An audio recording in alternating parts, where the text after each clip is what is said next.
आणि आपल्या पीएससीच्या किती आहेत? 6च्या 102च्या. आता 6 पैकी त्याच्यातल्या पीएससीने तुम्ही आरोग्य विभागाने दिलेल्या वेगळ्या, तुम्हाला सीएसआर मधून आलेल्या आणि आमदार फंडातून आलेल्या किती आहेत? 14 वित्त आयोगातले सगळे आहेत आपल्या. नाही सीएसआर मधून तालुक्यात किती आहे? तालुक्यामध्ये 2 आहेत सर. एक टाके बीच लेक आहे, एक एसी बीच आहे. आता इथं 2 मध्यंतरी ॲम्ब्युलन्स आहेत. आता मध्यंतरी यांनी दिलेल्या हुंदाईने दिलेल्या हा त्या 2च आहे सर, पण त्याचं काय जुन्या अँब्युलन्स आपण शिफ्ट केल्या. अच्छा. त्या जुन्या होत्या ना, त्या दुसऱ्या तालुक्यामध्ये अच्छा. ते दिल्या का त्या? दिल्या. आणि इथं किती आहेत? इथं सर 2 आहेत सर त्याच्यात सीएसआर मधल्या. आणि मी एक दिलेली, एक कार्डिक ॲम्ब्युलन्स दिली हुंदाई. रोहित तुमच्याकडे आहे ना कार्डियक ॲम्ब्युलन्स? आपल्याकडे नाही, इथे नाही. 108 ला फोन केला ना तर दवाखान्याच्या परिसरामधल्या रुग्णाला ते येत नाही. हे काय कळतच नाही. कुठल्या दवाखान्याच्या? म्हणजे आता दवाखान्याच्या परिसरामध्ये एखाद्या रुग्णाला उपचार भेटत नाहीत ना, त्यावेळेस पत्रकार म्हणून आम्ही फोन करतो की 108 पाठवा, तर ते ड्रायव्हर सांगतात की आम्ही दवाखान्याच्या परिसरात येत नाही. पण आता हे उत्तर कसं काय यांच्या 108 कडनं येतं तेच कळत नाही. ठीक आहे, थांबा, नंतर एक विषय थांबा, पुढचा या विषय. मेडिसिनचा एक सर मोठा नाही सर, सध्या मेडिसिन आहे कमी प्रमाणात आहे. मेडिसिन कमी प्रमाणात पडते. तू सांग काय काय आहे, परत मी ना तुझा बोला बोला, आम्ही काय तू बिनधास्त बोल. अण्णांनी बोलवलं Medicine पण आम्हाला आहे काय सर, आणि करायचं. काही डॉक्टर्स काही स्पेशलिस्ट आहेत हॉस्पिटलमध्ये, त्यांचं सुट्ट्यांचं प्रमाण पण जास्त आहे. समजा आता इकडे सगळं ग्रामीण भाग असल्यामुळे लोक लांब नाही येतात, एसटीने वगैरे प्रवास करतात आणि इथं आल्यानंतर कळतं की डॉक्टर नाही. काय आहे, काय मेनली सर ही जी तक्रार आपण दारू पित होतो का तू? 8 तारखेच्या ना, मीटिंग मध्ये दारू पित होतो, डॉक्टर दारू पित होतो. 8 तारखेच्या मीटिंग मध्ये सुद्धा ह्या विषयावर चर्चा झाली होती सर, ऑगस्ट मध्ये. त्याच्या काढून बदल्या- टाका त्यांना कशाला. सर त्यांच्या बदलीचे प्रस्ताव दिलेले आहेत आणि ते आहेत चॅनलमध्ये दिलेले. अहो पण मी 1 वर्षाने तक्रार करतो किंवा 6 महिन्यात तक्रार करतोय, बरोबर आहे ना? असं आपल्याकडे कुठलं आलेलं आहे आणि सर हा? तक्रार म्हणून आपल्याला आपण कारवाई नाही नाही, तुम्ही मिटिंगच्या वेळेला नव्हता, अण्णांच्या मिटिंगच्या वेळेला तुम्ही नव्हता. 2 आपल्या माणसं इतिवृत्तामध्ये पण आहे ते. आणि ते सर ते दिवसात दुसरे पण आहे, पण मग गायनेकॉलॉजिस्ट जे होते, जे गायनेकॉलॉजीचं काम करत नाहीत अशी जी त्यावेळेस तक्रार होती, त्या मीटिंग मध्ये ठरल्यानुसार त्यांना जे गायनेकॉलॉजीचे इन्क्रीमेंट जे ऍडिशनल आपण दिलेले होते ते तात्काळ आपण मागे घेतले.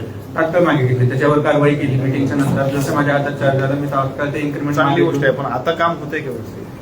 सर ते आता काम करायला इच्छुक आहेत, एम्सिकेशन वगैरे पाहत आहे आणि आपल्याकडे जे दुसरे गायनेकॉलॉजिस्ट आहेत मग म्हटलं ते सर्जरीज वगैरे करतात. आता एक जाधव सर म्हणून आहे, ते सध्या बघतायत, ते रिटायर्ड झाले होते पण तेच बघतात आपण. इथले स्पेशालिस्ट आहेत का आता इथे? स्पेशालिस्ट आले? हा, तू पुढे बोल ना बाळा, पुढे ये, तू पुढे ये. आपल्याकडे तुमचं तुम्हाला सांभाळावं लागतं. तुम्ही कंप्लेंट काय सांगा ना स्पेशालिस्ट समजतं. आहेत. पुढे ये, तू पण ये बेटा, पुढं तू पण ये पुढं. काय काय तक्रारी सांगा सगळ्यांना. स्त्रीरोग तज्ञ आहेत सर पाहतात, बालरोग तज्ञ आहेत आणि अॅनेस्थेटिस्ट आहेत. आणि आपल्याकडे जे पद मंजूर आहेत जसं की जनरल सर्जन आणि बिशप म्हणजे एमडी मेडिसिन, ते पद अजून रिक्त आहेत. त्या पदावर आपल्याकडे अजून पोस्ट आले. कुठल्या कुठल्या? सर्जन आणि जनरल सर्जन आणि एमडी मेडिसिनची जे पोस्ट आहे ना, ते पोस्ट आपल्याकडे भरलेले नाही. आयपीएचएस मधून वगैरे काही घेतलं नाही? सर आपलं आयपीएचएस स्टेटस पर्यंत गेलेलं नव्हतं, कारण डिलिव्हरीचा नवीन हॉस्पिटल असल्यामुळे. वाढवा नाही बघितल्यावर एम्पायर तुम्हाला शहरात लिस्ट घेतली म्हटलं दुसरीकडे देऊन इकडे देऊ द्या ना. म्हणलं. त्यांना पाठवून तसं पण नाही, आयपीएचएस नाही, स्पेशालिस्ट सर्व्हिसेस मधून द्या ना तुम्ही. दिले ना आपण. आपण आता आयपीएचएसच्या नामांकनासाठी प्रस्ताव दिलेला आहे. अरे बाबा, प्रश्न असा आहे, ज्यावेळेला एवढं स्वतः आमदार महोदयांनी स्वतःच्या खर्चातनं सगळं CSR मधनं तुम्हाला लोकांबद्दल डायलॉग करून एवढं उभा केलंय, शासनाची मदत त्यांचा स्वतःचा खूप चांगल्या पद्धतीने पॉझिटिव्ह असायला हे असेल तर आपण त्याच्यापेक्षा 10 पावलं पुढे जायला पाहिजे. मग IPHS असेल, बाकी सगळ्या गोष्टी असेल, एकदम आपण सगळ्यांनी म्हणजे पेशंटची गर्दी अशी व्हायला पाहिजे की आपल्याला वाट काढून यायला पाहिजे. आता पेशंट मोकळेच दिसत होता. हे डॉक्टर जाधव सर आहेत ना, गायनेकॉलॉजिस्ट म्हणून आता बघतात, त्यांनी 80 ते 90 आता C सेक्शन केले, पण त्यांना पण आता पगार वगैरे नाही. का नाही? घ्यायचा प्रस्ताव दिला सर, फक्त बजेट नाही आला सर NHM कडून. अरे तुम्ही काय सर फाईल सँक्शन करून दिलीच नाही जिल्हा परिषदला, फक्त सँक्शन बजेट आले की देणार आहे सर. त्या मला डॅम काय जिल्हा परिषद काय सांग ना. डॅमने काय केलं काय? डॅम सर स्पेशलिस्ट पेमेंटचा अजून नाही आला, कालचे आता ते CHO incentive CHO payment payment नाही आले. आता पेमेंट पगाराचे झालं ते बाकी कुठे पेमेंटच नव्हतं. पेमेंट येतील, पण प्रश्न असा आहे की ते Sanction करून दिले. सर्व्हिसेस उपयोगाला कुठे घ्या ना, सँक्शन Sanction करून दिले. सँक्शन करून दिले पाहिजे आणि त्यांना कामात उपयोगात आणा. ठीक आहे, घ्या त्यांना. तुम्ही आजच्या आज सगळ्या गोष्टी ज्या आहेत ते सगळे एक्सपर्ट्स घ्या. आज आपण इथं आलोय, अण्णांनी मिटिंग लावली तर सगळ्या एक्सपर्ट्सनी मस्ट बी त्यांना जे काय असेल ते सगळ्या सुविधा मानधन जे असेल ते कारण पुढे चला. असं काय करताय सर अजून एक एवढं चांगलं हॉस्पिटल आहे तर त्याचा उपयोग व्हायला पाहिजे ना की ते फक्त दाखवायला होतं असं. सर रेडिओलॉजिस्ट मी जिल्ह्याहून पाठवतो. सोनोग्राफी 80 नंबर सोनोग्राफी वगैरे करतात. डिस्ट्रिक्टवरून पाठवतो. डिस्ट्रिक्टवरून सोनोग्राफी सोनोलॉजिस्ट येतात हो. आणि इथे म्हणजे वीकली 2 दिवस सोनोलॉजिस्ट येतात आणि त्या दिवशी 80 ते 90 सोनोग्राफी होते. ते पण डेली कसं ठेवता येईल रेडिओलॉजिस्ट बरं पडतं. शहरात आपल्याला इथं एखाद्याला हे करायला काय हरकत नाही. तुम्ही रँडमली नाही, करा. सर, IPHS मध्ये ज्या म्हटलं नाव मी देतो पण भेटत नाही. तुम्ही लोकलीतला द्या ना, म्हणजे IPHS ला आम्ही ऑर्डर काढून देतो. हो. डॉक्टर डांगे सरांचं द्या त्यांना आम्ही देऊ. आणि पवार सर ही सर. तुमची आणि त्या तुमच्या सिव्हिल सर्जन आम्ही करतो. एक एवढं मोठं हॉस्पिटल आहे तर त्याच्यामध्ये जेवढ्या तुम्ही सुविधा द्याल हे प्रायव्हेट पेक्षा चांगलं हॉस्पिटल आहे. तुम्ही असं तेवढ्या सुविधा उपलब्ध करून त्यांनी आपली जबाबदारी त्यांनी कशाला द्याल म्हणजे तुम्ही काय करता मग असं काय करता? एक 2 जमीची बाजू आहे सर. या जिल्ह्यासाठी 10 स्टाफ नर्स मंजूर आहेत सर. मग आपण NHM मधनं स्टाफ नर्सची फाईल अंतिम मंजूर करून घेतली. 2-3 दिवसामध्ये सर त्याची अंतिम निवड होईल. 4 ते 5 दिवसामध्ये तर 10 स्टाफ नर्स येत आहेत सर NHM मध्ये. आणि NCDचे जे मेडिकल ऑफिसर आहेत आम्ही काय केलं, दर मंगळवारी वॉकिंग इंटरव्ह्यू ठेवले. डॉक्टर मिळत नाही ते आपण सर डायरेक्ट सकाळी त्यांचे डॉक्युमेंट घेतो, संध्याकाळपर्यंत त्यांना आपण ऑर्डर देऊन टाकतो. त्यामुळे त्यांना NHMचे एक डॉक्टर दिलाय आणि 10 स्टाफ नर्स सर आपले आता अंतिम झाले. 4 दिवसात 10 स्टाफ नर्स. आता मध्यंतरी आपल्याकडं DY पाटील आणि मायमरच्या नर्सेस येत होत्या, त्या पण बंद केल्या का? नाही तर त्यांनी त्यांचे त्यांच्या एक्झाम चालू एक्झाम चालू असतात. आहेत. एक्झाम चालू आहेत म्हणून सध्या त्यांचे जे स्टुडंट नर्सेस आहेत ते येत नाही. ते फोन कोणाला वाचतो रे? तुला काय काय अडचणी सांग? CT स्कॅनची मंजुरी अजून बाकी आहे. प्रस्ताव पाठवला आपण. पाठवलं सर. तुम्हाला पत्र 50 बेड आहे म्हणून मग 100 बेडला आपण बोलवणार. इथे आवश्यकता ते 50+2 ट्रामा आहे ना त्यामुळे ट्रॉमा केअरची पण आमची काही मुंबईवरनं तर एक पत्र ट्रॉमा हाय पॉवर केअरची कमिटीचं ते काय ती HPCचं झाले मीटिंग लागेल त्याची 5,000 पदाची शैला मॅडमकडे गेली पाहिजे अंतिम टप्प्यात आहे. 15 पत्र आहे. ट्रॉमाची आणि आपल्याला फक्त सिटी मंत्री महोदयांनी कृष्णा डायग्नोस्टिकला सांगितलं होतं आपल्या बैठकीत मुंबईच्या. आणि ते काम चालू कृष्णावाला आपलं काम दिलं लगेच का? 8 नाही काय झालंय ते कृष्णा डायग्नोस्टिक वाला सातत्यानं असा उपद्रव करायला आहे. पैसे त्याला आम्ही आता NHMचा पगार कर्मचाऱ्यांची पण यायला ते लिहून येतात, थोडंसं वेळ होतोय तर ते बिचारा प्रत्येक वेळा असं पॅनिक करायला की ते काम थांबवायला. त्यामुळे आम्ही दुसरी एजन्सी बघतोय. म्हणजे एजन्सीने आम्हाला ब्लॅकमेलिंग नाही करायला पाहिजे, एजन्सीने आम्हाला समजून घ्यायला पाहिजे. त्यामुळे आम्ही काम एजन्सीचं बघतोय. पण तुम्ही सिटीचं द्या प्रस्ताव, आपण करून देऊ.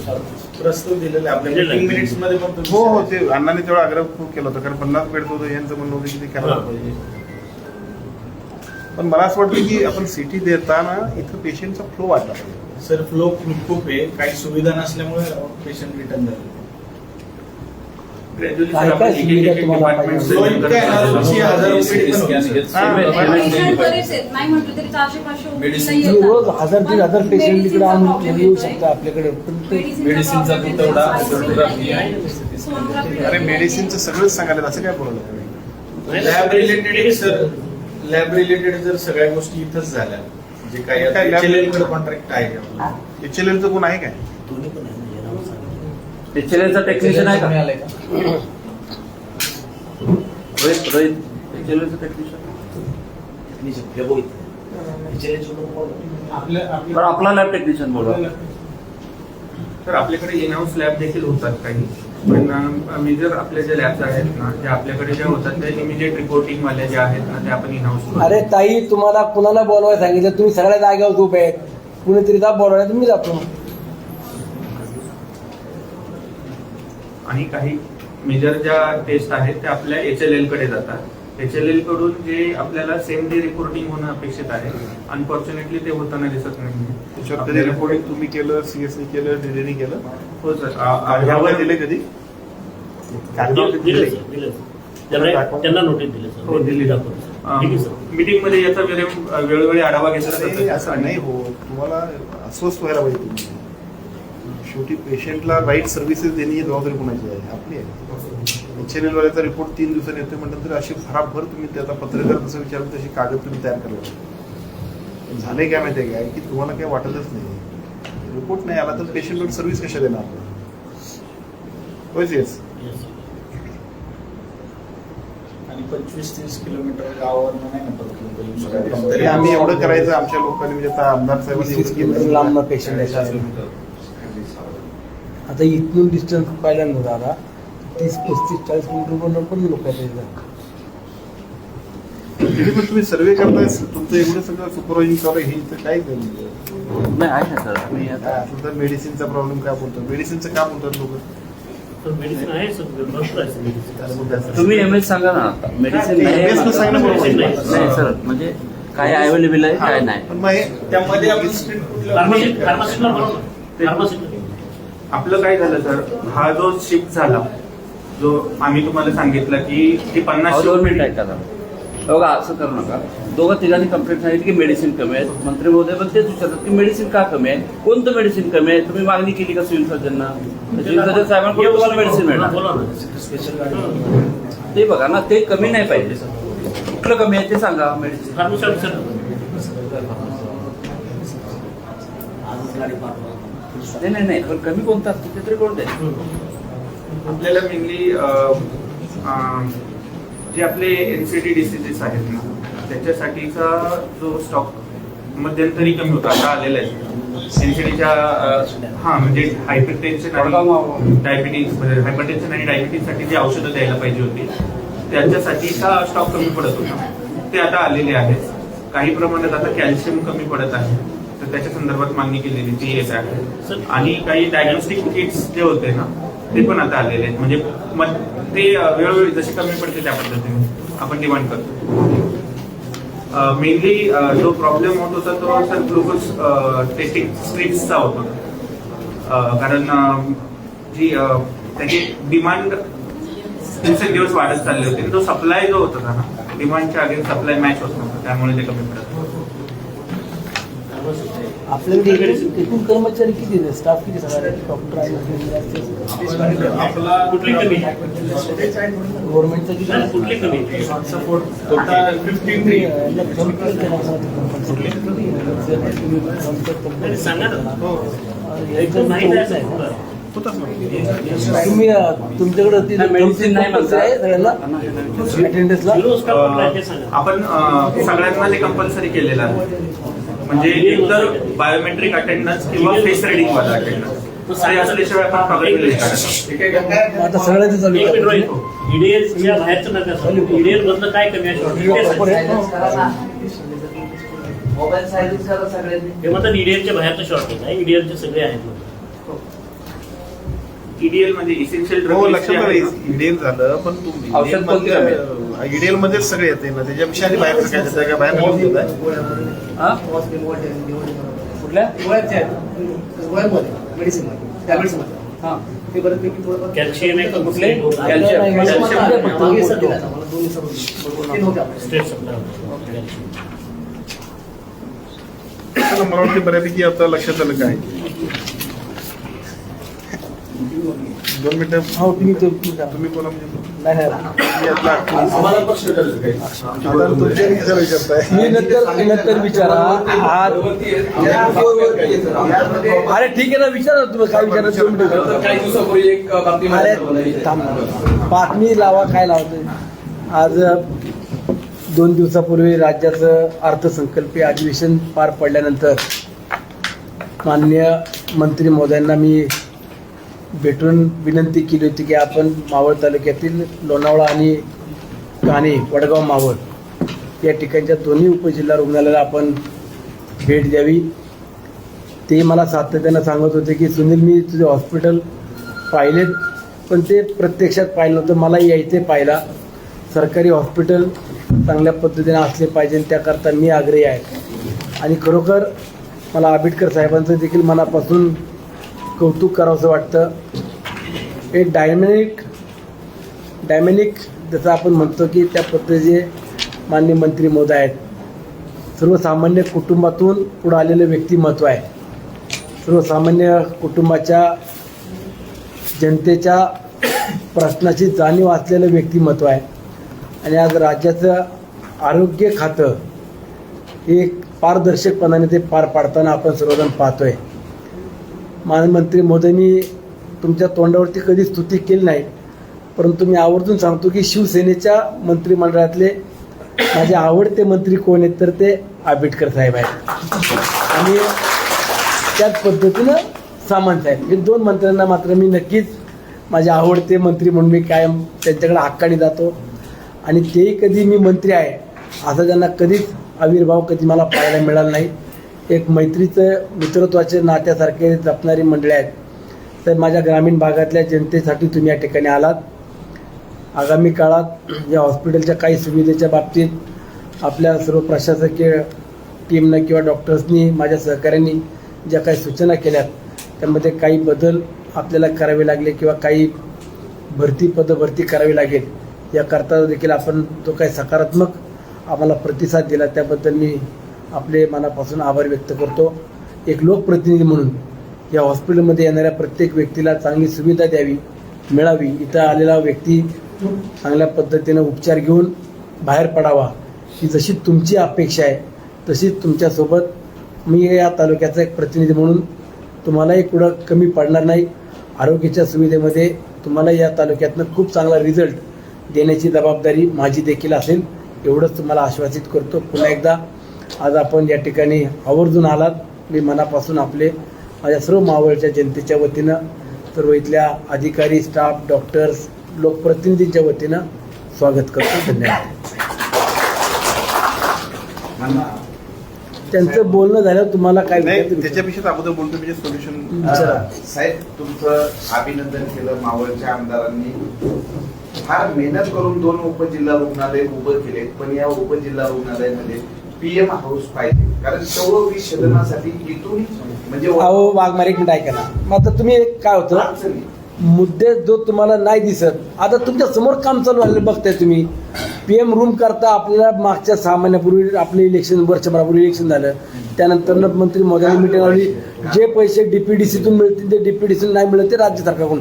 आता PM रूम परत तिथं आपल्याला PM रूमच्या ऐवजी पलीकडची 20 गुंठे जागा आपण एक्स्ट्रा आपण जी बघितली की ती 20 गुंठे जागा आपल्याला ती मिळते तर आपण अजून एरिया मोठा करू. PM रूम असेल तिथं तुमची व्यवस्था कशी होईल त्याचं काम चालू आहे. फुटिंग खोदायचं काम चालू आहे. जे चालू आहे ते चालू म्हणा ना, जे नाही येते मागा. PM रूम आहे आपलं, तिथं PM करतो आपण. हे पाहतो ठीक आहे. आता हे बांधताय ना तुम्ही, जे नाहीये ना किंवा जे होणार नाहीये ते मागा तुम्ही. विचारायचं 102 ची अँब्युलन्स आहे, 102 पण आहे. तर 102 चे बरेचसे अँब्युलन्स धारक जे आहेत, जे चालवणारे ड्रायव्हर हे आहेत, मागा. तर त्यांचा पगारचा प्रश्न आहे. याला अनेक महिन्यापासून पगार मिळाला नाहीये. काही जो पगार मिळतो तो कॉन्ट्रॅक्टर जे आहे ते कॉन्ट्रॅक्टरला निम्मा पगार जातोय आणि थोडाच पगार त्यांना जातोय. त्यांचं कुटुंब चालणार कसं? त्यांना तेवढा सुद्धा मिळाला नको. अरे त्यांनी कधीतरी तक्रार द्यायला पाहिजे ना, ज्याला पगार मिळाला. बरेचशा कामाला बोलतो काही लोक. तक्रार तुमच्याकडे नाही हो, कारण त्यांच्या हक्काचा विषय आहे. पगार बघा 10 किंवा 15,000 रुपये पगार असेल. आम्ही जर त्यातले पण पैसे कट करून घेत असतो तर आम्ही किती मूर्ख लोक असतो. आपण त्याच्यापेक्षा मूर्ख कोण असेल तर तो ते सगळं निमूटपणानं सहन करणार. मी तुम्हाला सांगतो, अख्ख्या महाराष्ट्रातली सगळी चौकशी मी लावली. कदाचित त्याच्यानंतर अनेक लोकांच्यावर कारवाई होतील, एजन्सी ब्लॅकलिस्टेड होतील, FIR दाखल होतील, आमचे अधिकारी सुद्धा सस्पेंड होतील.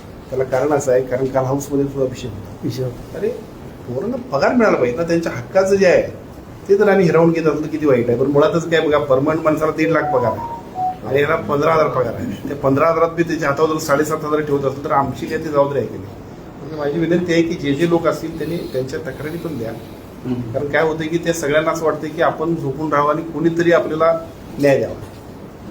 कसं नको. दुसरा एक प्रश्न असा आहे की बऱ्याचशा PSC सेंटर जे आहेत त्या ठिकाणी जे रुग्ण असतात, बाहेरचे रुग्ण असतात, त्यांना जेवण देण्याची व्यवस्था आपण शासनाने केलेली आहे. पण गेल्या अनेक महिन्यापासून त्यांना त्यांचा पैसे न मिळाल्यामुळं त्यांचं काय झालं की त्या काही ठिकाणी ते जे अन्न आहे ते अन्न त्यांच्यापर्यंत पोहोचत नाही. अशा परिस्थितीमध्ये काही महाराष्ट्रामध्ये बऱ्याच ठिकाणी मावळातला विचार मला मावळात नाही. मावळामध्ये पण पौर्णनगर सारख्या ठिकाणी काही ठिकाणी असं घडलेलं आहे. म्हणजे सध्या बांधणं चालू आहे पण काही ठिकाणी घडते नाही नाही मावळात पुढे सांग. नाही मावळामध्ये नाही कुठे झालं महाराष्ट्र मावळात जाऊ नको घेऊ ते माघारी घे बाबा.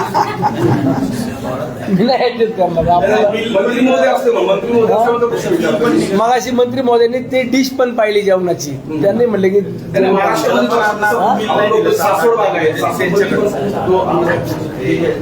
तो मंत्री महोदय ठीक आहे लक्षात आलं मी बोलतो. आता मंत्री महोदय आपण आता आढावा घेतला त्या आढाव्यामध्ये आम्ही उपस्थित होतो म्हणून त्या अनुषंगाने काही प्रश्न विचारतो. मावळ तालुक्यातलं हे प्रमुख उपजिल्हा रुग्णालय आमदार साहेबांच्या काळात चालू झालं. साधारणतः 40-43 कोटीचा निधी वापरून या रुग्णालयाची उभारणी झालेली आहे. 4 ऑक्टोबरला दादांच्या हस्ते त्यावेळी उद्घाटन झालं. त्याच्यात तब्बल 3-4 महिन्यांनी रुग्णालय कार्यान्वित झालं होतं. या मधल्या काळात काहीच नव्हतं. त्याच्यानंतर जेव्हा ही बातमी पेपरआउट झाली तेव्हा तिथल्या रुग्णालयाचा स्टाफ इथं हलवला. त्याच्या अगोदर अण्णांच्या माध्यमातून चांगल्या प्रकारे या ठिकाणी आरोग्याची एक शिबिर पूर्ण पडलेलं होतं. म्हणजे कॅपॅसिटी काय आहे या रुग्णालयाची ती कळून आली होती. पण त्या कॅपॅसिटी पर्यंत पोहोचण्याचा प्रयत्न अद्यापपर्यंत शासनाच्या माध्यमातून झाला नाही अशी आमची डायरेक्ट तुमच्याकडे तक्रारी. याचं कारण आता जेव्हा या ठिकाणी रुग्ण येतात त्या रुग्णांना पहिली गोष्ट तिष्ठत तावरात स्टाफ नसल्यामुळं पहिली आग्रही मागणी आहे की तत्काळ स्वरूपामध्ये या ठिकाणी स्टाफची मागणी पूर्ण झाली पाहिजे. आणि त्याला जोडून की अनेक मुद्दे आहेत. म्हणजे की आता समजा एखादा बेसिक चेकअपला आला रक्तलघवी चेकअपला आला ना तरी त्या व्यक्तीला रिपोर्टसाठी 1 ते 2 दिवस थांबावे लागत असतं. तर यापेक्षा लाजीरवाणी गोष्ट नाहीये. मग नाईलाजाने तो व्यक्ती इतर खासगी ठिकाणी जातो. सरकारी रुग्णालयात आलेला व्यक्ती रेफर होऊन खासगी ठिकाणी जातो ही त्याच्यात एक तिसरी तक्रार आहे. अशा अनेक गोष्टी या ठिकाणी होतात. त्याचा मेन मुद्दा आहे की संसाधनांची पूर्तता नसणे. आमची अपेक्षा आहे की आज हे रुग्णालय वर्षभर झाल्यानंतर कार्यान्वित होत असेल तर इथं पहिला निर्णय आपण हा स्टाफच्या संदर्भातला घेतला पाहिजे. नाही स्टाफ नाही म्हणजे आता स्टाफची पदं सगळी भरलेली आहेत. मग तुमचा स्टाफ जातो कुठे? स्टाफ कुठे सगळे पदं भरलेले आहेत मग स्टाफ कुठं असतो? आपल्याकडं मला एक सांगा समजा 1 वर्षामध्ये आपल्याकडं ब्लडचे किंवा लघवीचे सॅम्पल दिले त्याचे रिपोर्ट आपण किती लोकांचे दिलेत किती लोक या ठिकाणी टेस्टिंग असते याचा काही रिपोर्ट अहवाल असेल तर आले का लॅब टेक्निशियन HLL आले का? लॅब टेस्टिंग तो 1 वाजेपर्यंत असतो. बरं. अरे मग आज मंत्री महोदयाचं 1 वाजेपर्यंत काय त्याचं पुण्यामध्ये कोणतरी आपण कोण आहात? लॅब टेक्निशियन लॅब असिस्टंट त्याच्यावर पहिला कारवाई करा. अच्छा मागे एक रुग्ण होता त्या रुग्णाचं काय झालं की त्यांना आधी औषध जो मागे एक रुग्ण होता त्याला आपल्या हॉस्पिटलमधून औषध बाहेरून आणायला सांगितलं त्यांना. म्हणजे चिठ्ठी लिहून दिली आणि प्रिस्क्रिप्शन दिलं आणि ते बाहेरून आणा म्हणून त्यांना सांगण्यात आलं. रिफर करण्याचे ना बाहेरून आणा हे रिफर करणं बंद झालं पाहिजे. कारण मावळ तालुक्यात इथं जो रुग्ण येतो ना सर लिटरली 40 किलोमीटर दूरवर 40-50 आपल्याला कल्पनाही नसेल. मी जबाबदारीने सांगतो की अनेक ठिकाणी अशी गावं आहेत आमदार साहेबांना माहिती आहे त्यांनाही बाहेरून रेफर केलं जातं. आज हे नाही झालं पाहिजे. आज 2026 आहे पूर्ण 1 वर्षामध्ये याच्यात प्रगती काही नाही. याच्यावरती करायचं काम झालं पाहिजे. आता झालं मंत्री साहेब दुसरं एक आहे सोनोग्राफी सेंटर जे आहे सोनोग्राफी सेंटरवर ह्यांचा वचक पाहिजे. दिवसा ढवळ्या स्त्री म्हणून जे आहेत त्याचे डिटेक्ट करतात आणि ते संपवण्याचं काम मावळ तालुक्यामध्ये अनेक सोनोग्राफी सेंटर आहेत. तर त्या बाबतीमध्ये हे जे तुमचे जे काही जिल्हा शल्य चिकित्सक आहेत यांनी सोनोग्राफी सेंटरला दर आठवड्याला जे काही चेकिंग करणं आहे. एक तर स्त्री म्हणून हत्या होत असल्यामुळे मुलींची संख्या कमी होते. यासाठी यांच्याकडनं त्यावर स्टिंग ऑपरेशन नाही. सर त्रैमासिक तपासणी असते त्यामध्ये सर 3 ठिकाणी आपण ऑनलाईनच आहे तिथं केस केले आहे.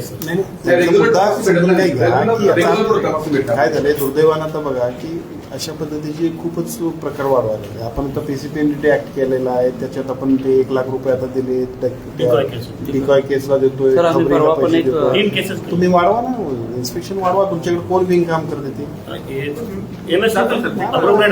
भरपूर असे बघा कसं आहे शासकीय अधिकाऱ्याचं काम हे त्याच्या फक्त प्रभावाला आणि सातत्यानं मॉनिटरिंग लोकांच्या लक्षात. 15 दिवसापूर्वी आपण सर शिरूरला 15 दिवस नाही पकडली. प्रश्न आहे एक चर्चा आहे माध्यम जरी असलो तरी एक चर्चा तुमच्या कानावर घालतो त्याची तुम्ही तपासणी करावी. काही चांगल्या जे डॉक्टर्स आहेत त्यांचे खाजगी क्लिनिक आहेत अशी चर्चा आहे. त्यामुळे त्यांचं चित्र तिकडे देहानी ते इथे त्याची तुम्ही तपासणी करायची आमची अपेक्षा आहे. आणि हे रेफर करतात सह्याद्री जहांगीर जिथून जास्त कमिशन तिथं जास्त पेशंट पोहोचला जातो. यामुळे सर्वसामान्य माणसाला दवाखान्यामध्ये जायचं म्हणलं तर धसकी येते. काही जण म्हणतात दवाखान्यात जाण्यापेक्षा आजार अंगावर काढतात. जर सरकारी डॉक्टरनी जर व्यवस्थित उपचार दिले तर त्यांची लूट होणार. मग या बाबतीमध्ये जे काही सरकारी नोकरीत असणाऱ्या डॉक्टरनी खाजगी दवाखाने चालू करणं किंवा रेफर करणं, हा डॉक्टर छान आहे तुम्ही इकडे जा, हे असे प्रकार होतात. ह्याच्यावर पुन्हा आळा आणला पाहिजे. ठीक आहे आता 108 रुग्णवाहिकेच्या संदर्भातलं मागाशी बोलताना देखील तुम्ही त्यावरती सिरियसली जाता म्हणून सांगतो. रुग्णवाहिका 1-1.5 तासांनी येते, त्याच्या अगोदर जिथे जे एनजीओच्या रुग्णवाहिका आहेत त्याच्या अगोदर लवकर जातात. ठीक आहे, सेवाभावी वृत्तीने करतात. तुम्ही काम काय करताय असा माझा प्रश्न. नाही बरं का? माझं पूर्ण विषय जास्त आहे. घ्या. मी डिस्टर्ब करतो. एक मिनिट साहेब, ही वस्तुस्थिती आहे. काय झालं तुम्हाला सांगतो. आम्ही काही CSR मधून किंवा आपल्या फंडातून ॲम्ब्युलन्स येतात. त्या ॲम्ब्युलन्स सगळ्या इथं हॉस्पिटल लावून येत आणि इथलं रॅकेट असं ॲम्ब्युलन्सचं, एखादा ॲक्सिडेंट झाला की आपली ॲम्ब्युलन्स जायच्या आधी तिथली बाहेरची ॲम्ब्युलन्स जाते आणि तिथून त्या हॉस्पिटलला प्रायव्हेट जिथं आहे तिथं जाणार आणि पेशंट. त्यांचं बिल पण सांगा ना.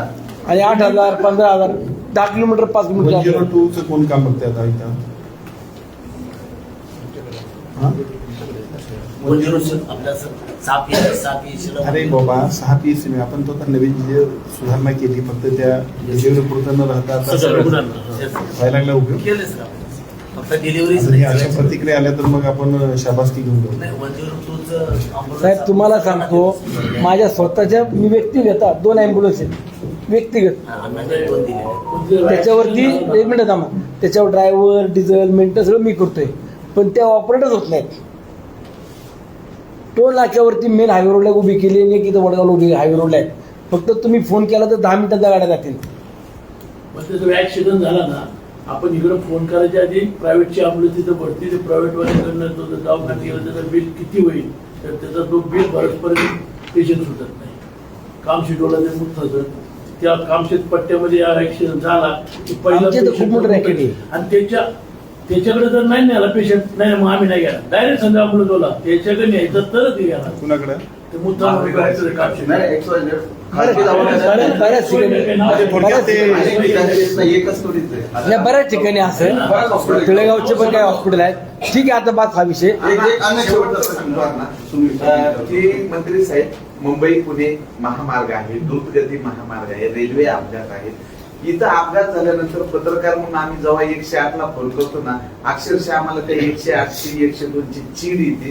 त्यापेक्षा खाजगी येतो आणि तो खाजगी आला ना, पुढे त्या पेशंटचं सांगितलं आता बोललं नाही. आमच्यापर्यंत येत नाही. तर जर तुम्ही राज्य स्तरावर जर ह्या ठिकाणी जे काही उपजिल्हा रुग्णालय आहे त्या ठिकाणी जर रुग्णवाहिकेचा संपर्क नंबर असेल, समजा फोन केला, ज्या भागात जवळ पडेल, लवकर जीव वाचला तर बरं होणार आहे. नाहीतर डोळ्यात एकच प्राण जातात. ते ठीक आहे, चला.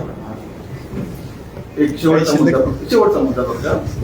मावळ तालुक्यात ही जी उपजिल्हा रुग्णालय आहे ही साधारणतः 40 किलोमीटरच्या परिघामध्ये येतात, पण त्याच्याही पलीकडे जाऊन प्रायमरी हेल्थ केअर सेंटर, ज्याच्यावरती तुम्ही बोलत होता PSC सेंटर, आणि उप आरोग्य केंद्र जे प्रत्येक गावात किंवा 4 गावांना मिळून एक असतं, त्यांची अवस्था एकदम दयनीय आहे. एक तर काही ठिकाणी नाहीच आहे आणि जिथं असली पाहिजे तिथं ती नाहीये. उपजिल्हा रुग्णालयात येण्यापूर्वी ताप, थंडी, खोकला, सर्दी ही जे बेसिक आजार आहेत याच्यासाठी 10-12 गावांमध्ये एक दवाखाना असणं अपेक्षित आहे ना. मावळ तालुक्यात याचे 3 ग्रामपंचायती, 100च्या वरती गाव आहेत. या गावांमध्ये 5 गावां मिळून तरी एक छोटंसं उपकेंद्र असेल ना, त्याची कुठली योजना असेल तर त्याची प्रभावी अंमलबजावणी मावळ तालुक्यात व्हावी आणि ते उभारण्यासाठी उपकेंद्र CHO आहेत ना आपली, CHO पण सगळीकडे आहेत ना.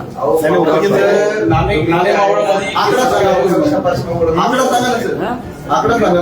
साहेब आले म्हणून आले, तुमच्याकडे आम्ही 100 वेळा फोन करून इथली परिस्थिती- मी प्रत्येक वेळेला फोन माझ्या बाबतीत नाही करायचं. मी प्रत्येक वेळेस फोन उचलतो, रिस्पेक्ट देतो आणि ते काम पूर्ण करून टाकतो. असं माझी पद्धत आहे कामाची. सांगा तुम्ही. मी ज्या भागात येतो ना त्या 12-13 गावांमध्ये शेळीच्या त्या पाट्यामध्ये आहे का रुग्णालय तुमच्यापासून यायचं आलं ना काय ते पुढं ते एक मिनिट आता सर, आपल्याकडे आता मावळमध्ये 39 उपकेंद्र आणि 6 PHC आहे. हे 2001च्या ज्या लोकसंख्येच्या आधारित सेन्ससनुसार आहे. यांची म्हणणं रास्त असल्यामुळे आपण मध्यंतरी पुरवठा आराखडा केला सर. मध्यवर्ती लोकसंख्या आता मार्च 2025 ची येते. मावळ तालुक्यातून 19 उपकेंद्र आणि 2 प्राथमिक आरोग्य केंद्र प्रस्तावित केले. आपण शासन स्तरावर तो प्रस्ताव अख्ख्या पुणे जिल्ह्याचा पाठवलाय. 39 कार्यान्वित आहेत तुमच्या हिशोबाने. 39 पैकी 19 ठिकाणी जागा ग्रामपंचायतीकडे नाहीये. आता किती आहेत? 39 आपले कार्यान्वित आहे, मंजूर आहे. मंजूर पण त्याच्यात मंजूर आणि कार्यान्वित मध्ये फरक आहे ना सर? सीएचओ किती आहेत आपले 20. तालुक्याला सीएचओ किती आहेत? प्रायमरी हेल्थ केअर सेंटर आहेत. 30 ठिकाणी तरी आहे ना आपल्या 30 ठिकाणी कार्यान्वित हो. आहे. आम्ही आता फक्त ऐकून घेतो आहे ना सर? त्याचा report. तुम्हाला आम्ही त्याची यादी ठिकाणं पण हे देऊ. आधीच नाही, आम्ही तेच सांगतो सर, कागदावरती नका बोलू, तुम्ही वास्तवात बोला ना. विशाल ऐक ना, आता त्यांनी जे सांगितलं ना, CHO त्याच्यावरती तुम्ही रिपोर्ट करा. सीएचओचा आम्ही आढावा देतो सर. तीस तर सांगतो तुम्हाला. त्या पद्धतीने ठीक आहे, आता बास, आता जाऊ दे. पीएम करणारे जे कटर असतात ना यांच्याकडे किती मंजूर आहेत बघा. शाबास. सगळे रिक्त आहेत, किती मंजूर, किती कार्यान्वित आहेत सांगा. कटर किती आहेत तुमच्याकडे पीएम करणारे नाही, जेवण करायचं ना. चालेल. सर आता मला जरा परवानगी द्या. साहेब तुम्ही सारखं सारखं आमचे आमदार बास आहे. ठेवा. एक नंबर आमदार आहेत आमचे. ते गाणं आहे ना, सुनील अण्णा नंबर 1. म्हणजे खरं तर आजच्या या भेटीच्या निमित्ताने मी पहिल्यांदा आमदार साहेबांचं अभिनंदन करतो की ज्या पद्धतीचं इन्फ्रास्ट्रक्चर इथे उभा केलं आणि त्याच्यामध्ये त्यांनी स्वतः सहभाग घेतला, त्यामुळे ते चांगलं झालं. त्यामुळे मला असं वाटतं की महाराष्ट्रातल्या सगळ्याच लोकप्रतिनिधींनी तुमचा आदर्श घ्यावा, अशा पद्धतीचं आव्हान मी आज महाराष्ट्रात. पैसे आपण भरपूर खर्च करतो, परंतु त्या पैसे खर्च करत असताना तिथं जर लोकप्रतिनिधी समाजाने लक्ष नाही दिलं तर मग काम चांगलं होत नाही, दर्जेदार होत नाही. कॉन्ट्रॅक्टरसाठी आम्ही काम करतोय कशासाठी असा प्रश्न आहे. पण इथं मात्र तुम्ही ज्या पद्धतीने ते उभा केले ते खूप चांगलं आहे. विशेषतः एक बैठक त्यांनी माझ्याकडे आग्रह करून मागच्या 3-4 महिन्यांपूर्वी आयोजित केली होती आणि त्या बैठकीमध्ये जे तुम्ही आता मुद्दे मांडले तेच सगळे मुद्दे त्यांनी मांडले. मला वाटतं त्यावेळेला त्या MST बदली झाली, त्यानंतर परत आणि कोणी मगाशी सांगितलं आपण घ्यायला त्याची सुद्धा झाली आणि मग त्यानंतर परत त्यांचा आग्रह होता की इथं सिटी स्कॅन सुद्धा बांधले आणि मग त्यावेळेला त्यांनी एक सांगितलेलं मला आठवतोय, म्हणूनच मी खरं म्हणजे आलो. ते म्हणते की ही सगळे इन्फ्रास्ट्रक्चर आहे त्याच्यामध्ये मी माझी सुद्धा टीम दिली, काही CSR मधून दिली आणि त्याच्या माध्यमातून सुद्धा आम्ही ते सगळं चालवतो. आता असं तरी होत नाही, लोकप्रतिनिधी एवढा म्हणजे पदरमोड करून अशा पद्धतीने इन्फ्रास्ट्रक्चरमध्ये आपले सगळे यंत्रणा उभा करते असं होत नाही. त्यामुळे ते बघावं हा सुद्धा उद्देश आजच्या येण्यामागे होता. मी मनापासून सन्माननीय आमदार साहेबांचं या निमित्तानं आपण सार्वजनिक आरोग्य विभागाच्या वतीनं मी अभिनंदन करतो की अशा पद्धतीने प्रत्येकाने सहभाग केला. या ठिकाणी उपस्थित असणारे सन्मानित डेप्युटी डायरेक्टर, सन्मानित सिव्हिल सर्जन, पंचायत समितीच्या नूतन सभापती, उपसभापती, सर्व मान्यवर लोकप्रतिनिधी आणि त्याचबरोबर या ठिकाणी उपस्थित असणारे ज्यांनी विरोधी पक्ष नेत्याची भूमिका बजावली असे आमचे सगळे पत्रकार. पण ह्या सगळ्या गोष्टी पाहिजे, तुम्ही बोलल्याशिवाय आम्ही सुद्धा ते आम्हाला करण्याचं कसं आहे की इथला हार घेऊन आम्ही पुढं चहा पिऊन गेलो असतो तर आम्हाला कसं करणार होतं. मला 2 गोष्टींवरती त्यांना बोलायचं आहे. पहिल्यांदा एक पार्ट आहे की या हॉस्पिटलमध्ये ज्या ज्या सुधारणा झाल्या पाहिजे त्या दोन्ही सुधारणांच्यासाठी अगदी सक्तीने रेडी तुम्ही परत आता हे आटोपल्यानंतर अन्नाच्या बसायचं. गाडी 108ची येत नाही, गंभीर कारवाई झाली पाहिजे. IPHSच्या सगळ्या डॉक्टर्सचे यायला पाहिजेत, सगळे डॉक्टर हजर झाले पाहिजे. ज्या ज्या काही सगळ्या इथं उपलब्धता पाहिजे त्या मस्ट बी असल्या पाहिजे. आपण इथं आलोय आणि अण्णांनी इथं ज्यावेळेला बोलवलंय त्यावेळेला त्या सगळ्याचे रिझल्ट मिळाल्यानंतर तुम्ही अण्णांच्या बरोबर एकदा चहा प्यायला अण्णा माझ्यावर तुम्ही यायचं. मला वाटतं भगवान पवार सीएसने त्याच्याबद्दल करायला जे काम करायला पाहिजे. विशेषतः HNLची लॅब 3 दिवस येत नाही, काहीतरी वाटलं पाहिजे तुम्हाला CS ला, डेप्युटी डायरेक्टरला. आपण या सगळ्या गोष्टीच्या सेवांमध्ये जर काय अशी आपण दुर्लक्ष करत असतो तर अजिबात अपेक्षा नाही. दुसरा पार्ट आहे की आपल्याकडच्या सर्व्हिसेस सुद्धा ज्या आहेत त्या लॅबच्या त्या ज्या पद्धतीने मिळायला पाहिजे त्याच्यामध्ये जर काय अशा पद्धतीच्या होत असतील गोष्टी तर ते सुद्धा अजिबात अपेक्षित नाही. दुसरा मुद्दा आणखीन असा आहे की इथं आता आपल्याला जे काय तुम्ही सांगितले की रेफरल करण्याचा जो काही प्रकार आहे तर रेफरल करण्याची गरज नाही. इथंच आपले डॉक्टर्स एवढे चांगले असले पाहिजेत की त्यांनी जरा सुद्धा कुठं अशा पद्धतीची चूक दुरुस्ती करू नये याची जबाबदारी तुमची आहे. जर अशी तक्रार आली तर तात्काळ त्याच्यावरती कारवाई करू आणि आपण त्या सगळ्या गोष्टींच्यावरती पुढे जाऊ. आता आणखीन एक मुद्दा असा होता की महात्मा फुले आरोग्य योजना ही जी योजना आहे त्यांना माझी विनंती आहे, मी सगळ्याच आमदार महोदयांना विनंती केली, अजून या कोऑर्डिनेटरला जर तुमच्या सगळ्यांकडे जायला पाहिजे सगळ्या PSC लेवलला सुद्धा ही MJPJYची योजना आपण करतो आणि त्याच्यामध्ये सगळ्या डॉक्टर्सना सुद्धा चांगल्या पद्धतीच्या आपण इन्सेंटिव्ह दिले. त्यामुळे जसं त्यांनी प्रायव्हेटला रेफर करायला पाहिजे ते करायची गरज नाही, त्यांनाच तिथे इन्सेंटिव्ह मिळते त्यामुळे ते हौशेने करतील. पार्ट सेकंड असं आहे की त्या सगळ्या योजना मोफत आपल्या लोकांना मिळतील. अगदी PSCला सुद्धा साधारणतः 30 ऑपरेशन्स आपल्याला वेगवेगळ्या पद्धतीची आपण मोफत करू शकतो. आयुष्यमान भारत योजना आणि महात्मा फुले आरोग्य योजना या 2 योजनांचं आपण कॉम्बिनेशन केलं आणि माझा विश्वास आहे की महाराष्ट्राच्या आरोग्य विभागाचं चित्र बदलेल अशा पद्धतीच्या योजनांचं काम आहे. फक्त माझी विनंती आहे की ते प्रभावीपणाने तुमच्याकडे राबवलं पाहिजे. आता विशेषतः मॅडम जरा उठून उभा राहतो. किती वर्ष तुम्ही इथं आहे? दुर्दैव नाही का? पहिला त्याचा रिपोर्ट करा. आमदार महोदयांची प्रत्येकानं भेटलं पाहिजे, त्यांच्याकडनं सूचना घेतल्या. आमदारच नाही, सगळ्यांना भेटा, तुम्ही पत्रकार भेटा, सगळे लोकप्रतिनिधी भेटा, सभापती. अरे ही योजना दोघांची माहिती घ्या. अरे हे कसं आहे लक्षात घ्या. ह्या साहेब मी यांना प्रत्येकाला सांगितलं की तुम्ही पहिल्यांदा तुम्ही तुमच्याकडे जा, लोकांकडे जा, ह्या सगळ्या गोष्टी. आणि ह्या योजना जी आहे याच्यामध्ये 2 पार्ट आहेत. आता ही योजना जेवढी प्रभावीपणे आपण चालू तेवढा त्याचा फायदा असा होणार आहे की महाराष्ट्रातले सगळे लोक, म्हणजे माझं तरी म्हणणं आहे आणि माझा दावा आहे, जर आम्ही यशस्वीपणे नाही केलं तर प्रायव्हेटवाले लोक माझ्यावरती आणि आमदारांच्यावरती मोर्चा घेऊन येते. अरे आम्हाला गिराईकच मिळणार, एवढं आम्ही काम करू, कारण इन्सेंटिव्हच एवढा द्यायला पाहिजे. अगदी चांगल्या पद्धतीचं काम करतोय. त्यामुळे त्याच्यामध्ये तुम्ही PSC लेवलपर्यंत 100% वगैरे अण्णांच्या PSC पर्यंतचे सगळ्या सर्व्हिसेस त्यांना घ्या आणि उद्घाटन करा, तर मला बरं वाटेल. रजिस्ट्रेशन नाही, काम किती होते मॅडम आता काम किती आहे जरा सांगा फक्त सांगा. एक मिनिट. नाही, काम. जवळजवळ प्रत्येक पीएससीने 5-5, 7-7, 8-8 पिरियड द्यायला सुरू केले सर. मी असं म्हणतोय की तुम्ही टार्गेटेड काम घ्या अण्णांच्या बरोबर. इतर ते झालं अण्णांच्या मतदारसंघात, म्हणजे सगळ्या मतदारसंघात सगळ्या आमदार महोदयांबरोबर जा आणि टार्गेटेडली तुमचं काम झालं पाहिजे. त्याच्याप्रमाणेचा रिपोर्टिंग CS आपण करा. त्याचा फायदा असा होणार की सगळे लोक, जसं आपण सांगितलं की शहरात यायची गरजच नाही, छोटे छोटे ऑपरेशन तिथंच जर झाले आणि त्याच्या पद्धतीने मोफत झाले तर लोकांना काय पाहिजे. आणि हे आम्ही केलंय, म्हणजे आम्ही ही योजना 10% पैसे खर्च आमच्या हॉस्पिटलमध्ये होतो, कुठं आपल्या शासकीय हॉस्पिटलमध्ये. आणि तामिळनाडूमध्ये मात्र 60 ते 70% पैसे हे शासकीय हॉस्पिटलमध्ये होतात. आणि मग त्याचा फायदा असा होतो की इथलं इन्फ्रास्ट्रक्चर सुधारायला, लोकांना मोफत सेवा मिळण्यासाठी, इथले इन्सेंटिव्ह सुद्धा वाढवायला पाहिजे, तर ते तिथलं बघूनच आपण वाढवलं. त्यामुळे त्याचा उपयोग व्हायचा असेल तर जसं अण्णांच्या इथे सांगितलं तसं तिथे तुम्ही सगळ्या आमदार महोदयांच्याकडे जायचं आणि तरी 1 ते 1.5 महिना झाली इथं आरोग्य मित्र नाही. सर आरोग्य मित्र आपल्या पुण्यामध्ये थोडं आता आपण प्रोसेस करायला घ्यायची ऍक्च्युली. याच्यापेक्षा दुर्दैव काय आपलं, तिथे तुम्ही आता रिपोर्ट करा ह्या सगळ्या लोकांवर, आणि तू कोण TPA अमुक सगळे असतील त्यांच्या सगळ्यांच्यावरती कारवाई करा. ते बघा ना, म्हणजे ह्या सगळ्या गोष्टी ज्या आहेत, जेवढ्याला आमदार महोदय एवढं चांगलं उभा करतात तेवढा त्या सगळ्याला बरोबर लोकांना सर्व्हिसेस द्यायची जबाबदारी कोणाची. का नाही तर विचारलं ते म्हणले PC नाही आम्हाला.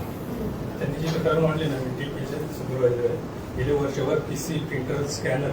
आता तुम्ही जर किओस्कला गेला लाईटचं कनेक्शन पण नाही. कुणी द्यायचं ते हॉस्पिटल मी बोला. त्यांनी तक्रार मांडली. कोण मित्र, आरोग्य मित्रच होते.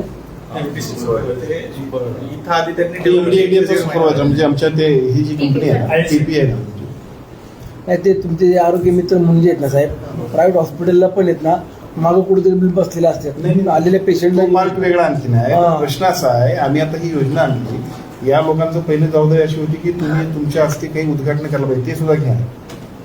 आमदार महोदयांच्या हस्ते तिथली उद्घाटन घ्या, त्यांना योजना कळू द्या, माहिती द्या. आमदारांना नाही, आमदार ते प्रमुख नेते आहेत आमचे, पण सगळ्या लोकांना कळायला पाहिजे योजना.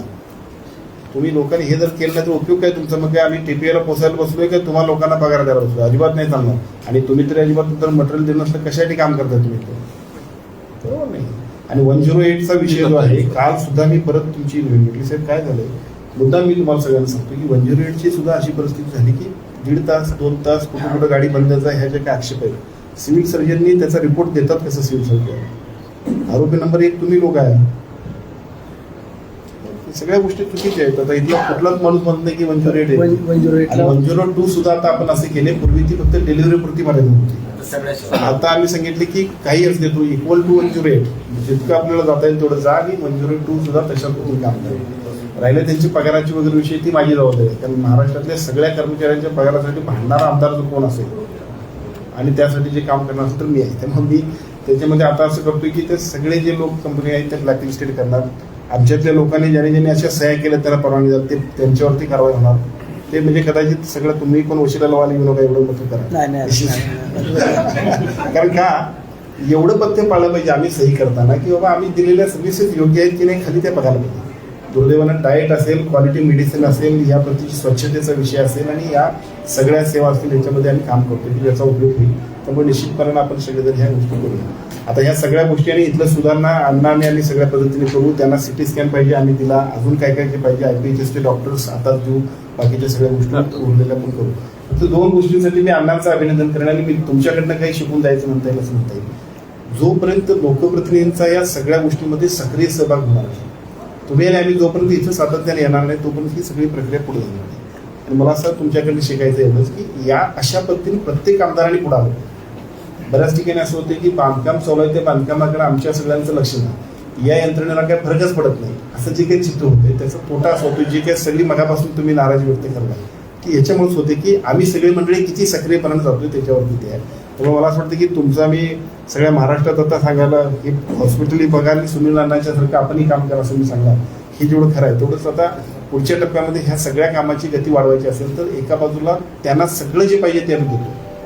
MJPGYच्या माध्यमातून आपण आता सगळ्या पॅकेजेस वाढवलेत, इन्सेंटिव्ह वाढवले, तुम्हाला सगळ्यांना जे काही अपेक्षित असतील स्टाफ पाहिजे स्टाफ दिला. IPHSच्या आता सगळ्या डॉक्टर्सना आज मी COला आमच्या सेक्रेटरीना सांगून आलोय संध्याकाळपर्यंत त्यांचा पगार सुद्धा वाढवणार आहे.